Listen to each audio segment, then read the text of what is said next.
Okay, so, alright, I'm live. Let's see if I can get to it on here.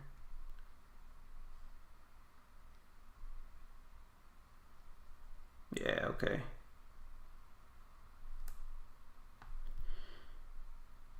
Okay, 1080 60 looks good. Frame rate seems to be okay. Worst case, we can always drop it to the lower 30 FPS. Okay, I'm gonna play this video and see what happens. Enabled stylus slot from this year's newer S25 Ultra? The answer to that question is 99% yes, but it does not click in that last 1%, making it entirely useless. I imagine that the internals also lack the tiny wireless charging coil that charges up the S Pen, so either way it wouldn't be getting any juice. But we can check on that theory as we dig around inside. Alright, so I just want to test real quick how it's sounding.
Alright, so seems to be working. Just need to adjust the audio level here. I'm gonna play this again.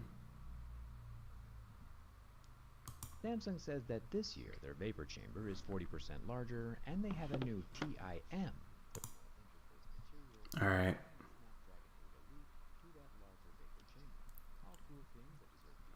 So I'm thinking now we should be getting better audio.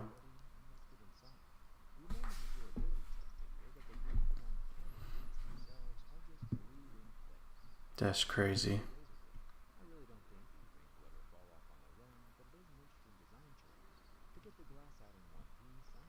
Alright, so again, I'm just hoping that the frame rate looks good. Like if I move around, are we like looking really laggy?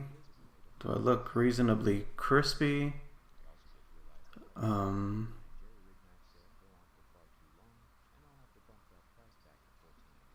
Yeah.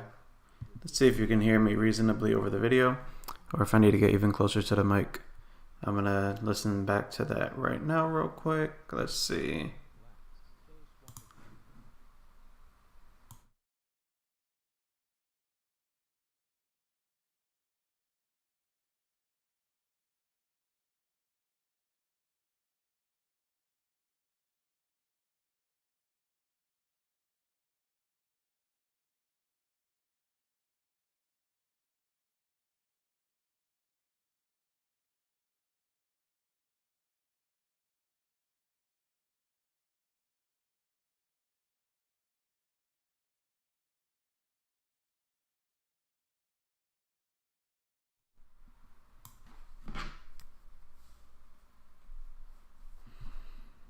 Alright, so still trying to figure out levels here. I was way too loud. The video you couldn't even hear. Any broken camera lenses will require popping off those metal circles like we saw during the durability. Sucks. I can't tell how loud it is. Make our way to the vapor chamber is the 15-watt wireless charger, bring myself down a bit. Compared to the 50-watt wireless charger OnePlus gave us this year, this is good. This one is just kind of lackluster. And then I can Samsung's got to know that if you fall asleep, you lose the lead. It on here too. They might be snoozing. The lower plastics have 6 silver Phillips head screws. Luckily, they're all the same size. The upper brackets and plastics have 11 screws of their own before the large metal plate can come off of the main board, letting us unplug the battery just like a little Lego. With the battery disconnected, I guess I just got to use the other components, like the lower stereo loudspeaker, with its the bars to know how loud stuff is. So It also has Alright, plenty of I'm balls inside. thinking now that Those should be balls good where y'all can sometimes hear get bigger than it the actually video is. at a I'll take decent out the SIM level, card tray next. and I'm then still slightly me bitter about the no expandable much memory louder port, over but I it. can unsnap the So 3-long let's extension see lead what's up and with from the lower that. board over the battery to the main board. Now, the real reason that the older Bluetooth S Pens won't work on the newer S25 is mostly because it just doesn't fit. However,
Alright, so we're trying it again.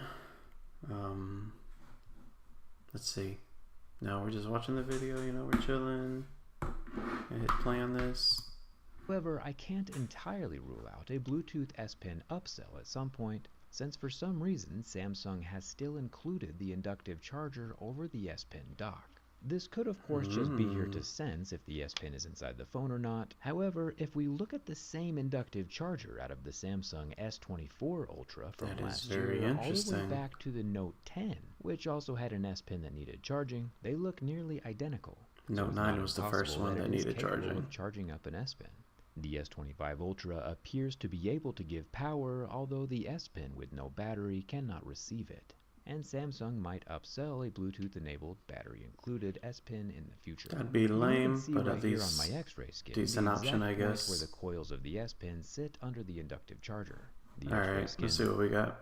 Oh no. Since for some reason Samsung has. Oh well, let's try it again. So we're trying it again. Let's see. Now we're just watching the video, you know, we're chilling. I hit play on this. However, I can't entirely rule out a Bluetooth S Pen upsell at some point, since for some reason Samsung has still included the inductive charger over the S Pen dock. This could of course just be here to sense if the S Pen is inside the phone or not. However, if we look at the same inductive charger out of the Samsung S24 Ultra from last year all the way back to the Note 10, which also had an S Pen that needed charging, they look nearly identical. Decent option, I guess. Where the coils of the S Pen sit under the inductive charger.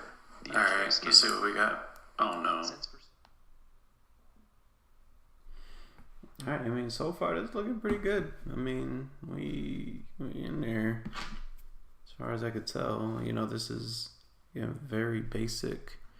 I don't have a lot of moving parts. The inductive charger over the S Pen dock. This could of course just be here to sense if the S Pen is inside the phone or not. However, if we look at the same inductive charger out of the Samsung S24 Ultra from last year all the way back to the Note 10, which also had an S Pen that needed charging, they look nearly identical. So it's not impossible that it is capable of charging up an S Pen. The S25 Ultra appears to be able to give power, although the S Pen with no battery cannot receive it. And Samsung might upsell a Bluetooth-enabled battery-included S Pen in the future. You can even see right here on my X-ray skin the exact point where the coils of the S Pen sit under the inductive charger. The X-ray skins are almost cooler. Seems like the pages definitely load up a little bit slower. Instead of the X-ray skin, we can get a better but we're look at streaming the at coil from 4K the on here. Last year. You might be like, hey Jerry, did you just put the S24 teardown skin on the back of the S25 glass? And yes, it's not my fault Samsung didn't change anything. But by the time you're watching this, the real S25 skins should be finished and live at the link in the description. One really cool thing that Samsung has done this year is with the battery. And no, they didn't increase the All right. capacity or... I mean, yeah, seems to be working pretty good. This is a big upgrade from what was going on before. I mean, I do still kind of want to test the limits and, you know, what all else I can add on here. But for now, I know I could at least live stream, be watching a video, and, you know, it'll look fine. So we'll see where we go from here. But, yeah, hopefully the levels are decent where I'm leaving it at. Charging speed or anything, but they did get rid of the battery adhesive entirely. Take a picture which I'm a huge fan of. these It'll make levels. recycling an end-of-life phone much easier, and that's a huge deal. This is the easiest battery removal that Samsung has ever made. However, while Apple iPhones are out there in the real world using 100% recycled cobalt and 95% recycled lithium in their batteries, Samsung is over here only using 50% recycled cobalt, which... Boo, Samsung. Alright, I'm gonna end this stream and run it back to see how we are looking.